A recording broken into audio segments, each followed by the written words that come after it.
Hey, it's NPR's Book of the Day. I'm Andrew Limbong. What counts as fan fiction versus what is a literary reimagining? I thought about that question a lot listening to today's interview. It's with author Allison Epstein, whose new novel, Fagin the Thief, gives us a deeper understanding of Fagin, the criminal ringleader in Charles Dickens' novel Oliver Twist.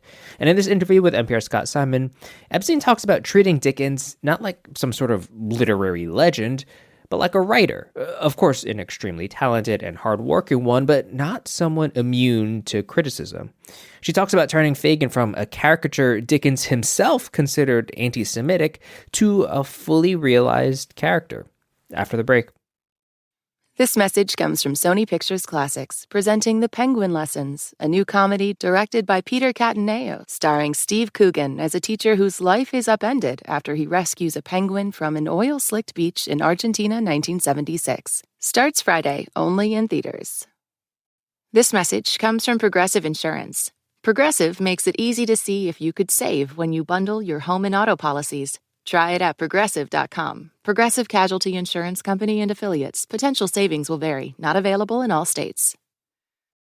Sometimes there are second chances in literature. Charles Dickens' Fagin, the central scoundrel in his 1838 novel Oliver Twist, leads a crime ring that exploits hungry orphans to rob unsuspecting Londoners. Fagin sings in Oliver, the musical inspired by Oliver Twist. In this life, one thing counts. In the bank, large amounts. I'm afraid these don't grow on trees. You got to pick a pocket or two. You got to pick a pocket or two, boys. You got to pick a pocket or two. That's Ron Moody in the 1968 film. His portrayal in Dickens' own novel present Fagin as calculating, miserly, and cruel, depictions that have often been accused of being anti-Semitic. But what made Fagin who he was? Allison Epstein's new novel gives us Jacob Fagin from the age of 6, growing up in grimy London slums, what he does to get by and what he becomes. Her new novel, Fagin the Thief, and Allison Epstein joins us from the studios of WBEZ in Chicago. Thank you so much for being with us. Thank you so much for having me. Why did you want to give this almost signature rapscallion a backstory? Well, I'm glad we started with the clip of Ron Moody, actually. That was my introduction to the character of Fagin. And then as I got old enough to read the actual Oliver Twist, I very quickly realized this is a very different kind of character in the Dickens novel than in the musical. It's a two-dimensional stereotypical portrayal without question, but there's still something alive and interesting about him in a way that I just didn't want to let go of. Yeah. Tell us about this small enclave of Stepney in London where he grew up. That's one thing that Dickens really never talks about in Oliver Twist is where does Fagin come from? He just appears out of a cave in the eastern side of London, and I really had to think, where would a person like that grow up? Where would a person like that come from?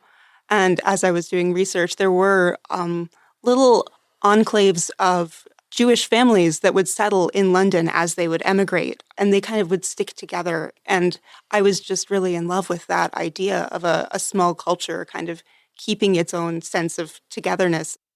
There's a very vivid scene in which young Jacob sees a man hanged for being a thief, and his mother wants him to see it. Why? In the novel, she's pretty convinced that that's the road that he's on for his trajectory.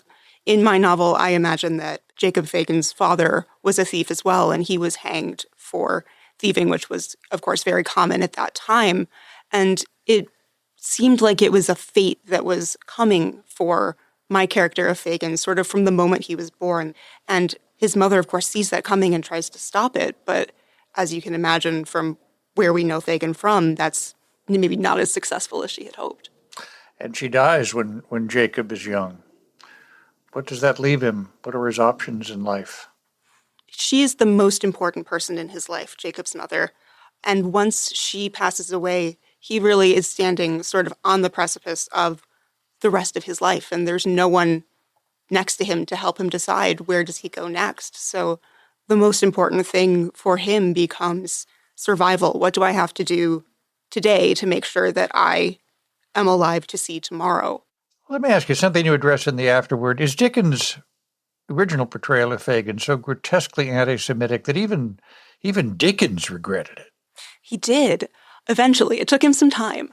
The novel was published originally in the 1830s, and it was, of course, serialized. As the novel wrapped up, he received a letter from a Jewish woman from London who was sort of taking him to task for his portrayal of Fagin.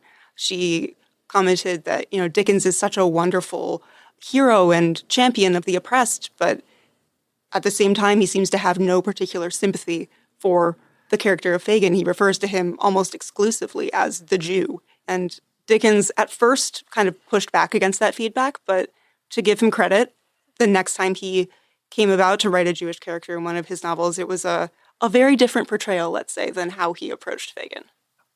And I'm interested in, dare I call it this dynamic, Fagin, Jacob Fagin, settles in an abandoned building that becomes his criminal headquarters, but also a kind of refuge for children like him, right?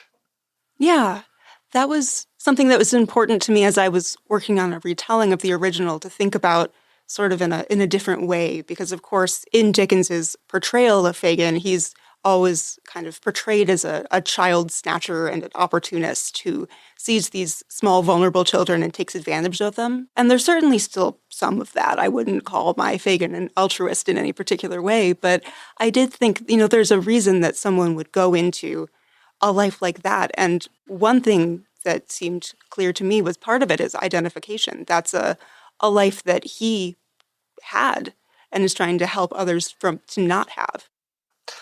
There's a short line in the novel that, among many others, stays with me in particular.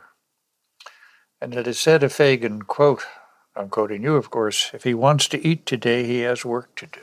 Yeah, there's no way around what has to happen. We can judge him and his court of thieves all we like for a life of lawlessness, but if they don't turn to that, what is the alternative? It doesn't seem possible to me that he would go out and get an ordinary job at a law firm and come back home at 5 p.m. to a nice home. That's not the path that he's on. That's not the opportunity he's being offered.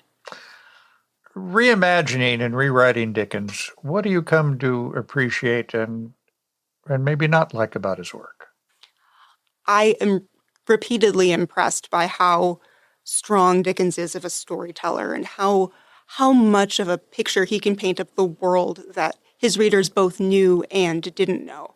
In Oliver Twist in particular, there's a real bifurcation between the kind of polite world of society that Dickens does give, but then this underworld that his readers would have been completely unfamiliar with, and Dickens brings it to life so well. He is the absolute perfect source for someone writing historical fiction because he gives you everything you need to understand the time that he's living in. It's brilliant. As far as what I don't like about Dickens, it's a funny question because I think sometimes we have a tendency for writers like Dickens or, like a Shakespeare, will take them and put them on such a pedestal in a canon that we'll think this author is a genius, and therefore this author could not have written a book that could be any better. It's already perfect the way that it is. And I think the more time I spent with Dickens for this project, the more I was able to see him as a working writer who was trying to figure things out, who would make a plot decision in a novel that maybe didn't make any sense or maybe was not the route I would have chosen. There's things I disagree with in his writing, things I would do differently. That doesn't mean I write off Dickens as a fraud and an imposter, just that he's just out there making a living, doing an incredible job of it. Allison Epstein, her new novel, Fagin the Thief. Thank you so much for being with us. Thanks so much for having me. And just a reminder that signing up for Book of the Day Plus is a great way to support NPR's book coverage and public media. And you'll get to listen to every episode sponsor-free. So please go find out more at plus.npr.org/Book of the Day.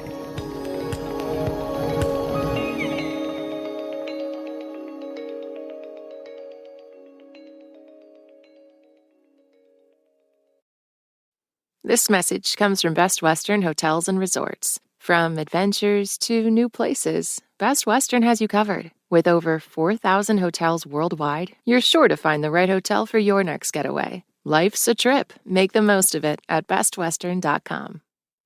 This message comes from Warby Parker. If you wear glasses, you know how hard it is to find the perfect pair. But step into a Warby Parker store and you'll see it doesn't have to be. Find a Warby Parker store near you at warbyparker.com/retail. This message comes from your part-time controller. They're experts in nonprofit accounting, and their services are customizable to your nonprofit's specific needs. Learn more at yptc.com.